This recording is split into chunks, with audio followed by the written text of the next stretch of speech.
NEET 2023 की तैयारी कर रहे सारे बच्चों को मेरा नमस्कार। मैं हूं आपका ऋतिक सर और आज आपसे बात करने आया हूं एक ऐसे टॉपिक के बारे में जो कई बच्चों के दिलों में इस समय चल रहा है और वो टॉपिक है टेस्ट वर्सेस बैकलॉग। टेस्ट दे या बैकलॉग क्लियर। ये नीट नहीं आसान, इतना ही समझ लीजिए एक टेस्ट का दरिया है, बैकलॉग से गुजर के जाना है। काफी सारे बच्चे बैकलॉग की वजह से टेस्ट नहीं दे पा रहे हैं क्योंकि बैकलॉग क्लियर करने में टाइम लग रहा है और इस वजह से क्या हो रहा है, इस वजह से उन्हें भी परफॉर्मेंस का आइडिया नहीं लग पा रहा है।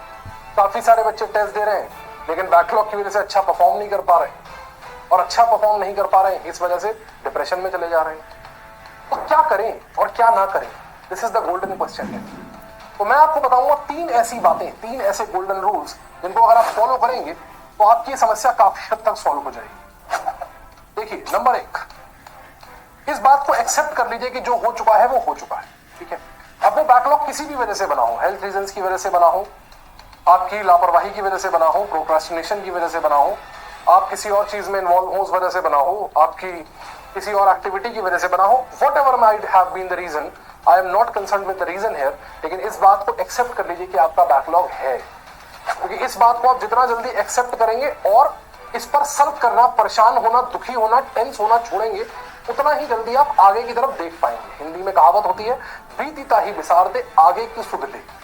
जो हो चुका वो हो चुका, उस पर रोने से, उस पर टेंशन लेने से टाइम ही वेस्ट होना और कुछ नहीं होना। क्योंकि रो के तो बैकलॉग कवर होगा नहीं, परेशान हो गए तो बैकलॉग कवर होगा नहीं। बैकलॉग कवर होगा एक प्रॉपर स्ट्रैटेजी से, एक प्रॉपर स्ट्रैटेजी से। तो अपना जो पहला पॉइंट है वो ये कि भाई पहली बात तो एक्सेप्ट और कर लो कि बैकलॉग हो चुका है, किसी भी वजह से हुआ वो छोड़ो, लेकिन अब आगे से हम बैकलॉग नहीं होने देंगे। ये है हमारा दूसरा पॉइंट कि जो हो गया सो हो गया।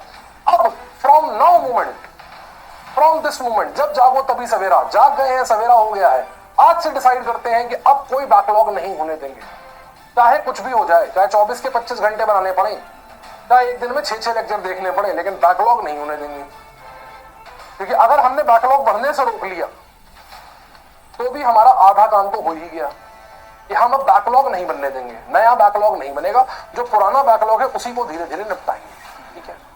अब सवाल यह आता है कि भाई पुराने बैकलॉग को निपटाएं कैसे, पुराने बैकलॉग को निपटाएं कैसे। इसके लिए कुछ लोग तो शॉर्ट टर्म स्ट्रैटेजी यूज करते हैं और कुछ लोग लॉन्ग टर्म स्ट्रैटेजी यूज करते हैं। शॉर्ट टर्म स्ट्रैटेजी ये होती है कि वो लोग क्या करते हैं, वो लोग पर डे एक एक लेक्चर देखकर एक्स्ट्रा या दो दो लेक्चर एक्स्ट्रा देखकर, या संडेज को, स्पेशली वो संडेज जिनमें टेस्ट है, टेस्ट को छोड़कर लेक्चर्स देखते हैं, लेक्चर्स देखते हैं बैकलॉग वाले। इस वजह से उनके टेस्ट छूट जाते हैं और वो टेस्ट के लिए प्रिपेयर नहीं कर पाते क्योंकि उनका जो फोकस होता है वो होता है बैकलॉग क्लियर करने में।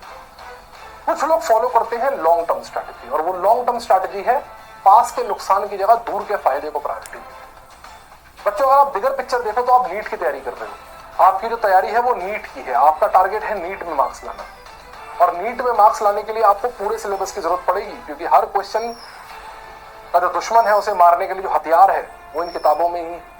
और जब तक आपके पास आपके तरकश में सारे तीर नहीं होंगे आप सारे दुश्मनों को नहीं मार पाएंगे। इसलिए अपनी तैयारी को नीट के हिसाब से सिंक कीजिए, सी द बिगर पिक्चर।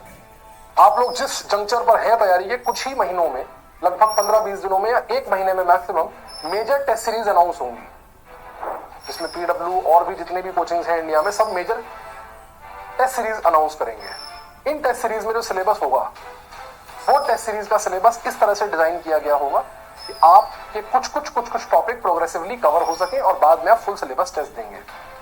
अपनी तैयारी को छोटे छोटे माइनर टेस्ट की जगह इन टेस्ट सीरीज के टेस्टों के साथ सिंक कीजिए। जैसे पीडब्ल्यू की एम टेस्ट सीरीज आई है, उसके हिसाब से, उसके शेड्यूल के हिसाब से अपनी तैयारी को सिंक कर लीजिए और कोशिश कीजिए कि दो टेस्टों के बीच में जो आपको इंटरवल मिल रहा है वहां पर आप टाइम लगा के अपने बैकलॉग को कवर कीजिए। जो बैकलॉग वाले टॉपिक्स हैं वो टेस्ट के पॉइंट ऑफ व्यू से कवर कीजिए। तो सर अभी क्या करें, अभी तो बैकलॉग की वजह से बहुत प्रॉब्लम होती है। अभी के टेस्टों में फोकस कीजिए करंट पोर्शन पे और उस पोर्शन पे जो आपको आता है आपने कर रखा, और अपने दिमाग में इस बात को बिठा के रखिए कि यार जो मैंने पढ़ा ही नहीं, जो मैंने किया ही नहीं, वो तो मेरा था ही नहीं ना। मेरी तैयारी अगर 180 में से 120 नंबर की थी तो मेरी मार्किंग मुझे 180 में से 120 नंबर में से करनी है। 180 में से 100 नंबर नहीं लाने, मुझे 120 में से 100 नंबर लाने। क्योंकि ये बात कहीं नहीं लिखी है कि आज टेस्ट में आप 180 में से 180 ले आएंगे तो आपका नीट में बिना एग्जाम के सिलेबस हो जाएगा। पेपर आपको उस दिन भी देना है, और पेपर आपको बिना बैकलॉग का भी देना है, बैकलॉग के साथ भी। तो नीट को पॉइंट ऑफ व्यू में रखते हुए अभी आपके पास बहुत टाइम है, अपनी तैयारी को सिंक कीजिए आने वाले टेस्ट के साथ, टेस्ट के सिलेबस के पैटर्न के साथ। माइनर टेस्ट, मेजर टेस्ट जो होने वाले हैं, फुल सिलेबस टेस्ट जो होने वाले हैं, कोशिश कीजिए कि आप तब तक अपना बैकलॉग धीरे धीरे कवर कर लें, और अपनी तैयारी का फोकस एक वीकली टेस्ट या बाई वीकली टेस्ट या फोर्टनाइटली टेस्ट ना रखते हुए लंबी रेस के घोड़े अगर बनेंगे, लंबे पर्सपेक्टिव से चलेंगे, तो ज्यादा अच्छी तरीके से तैयारी कर पाएंगे, ज्यादा स्मूथली तैयारी कर पाएंगे।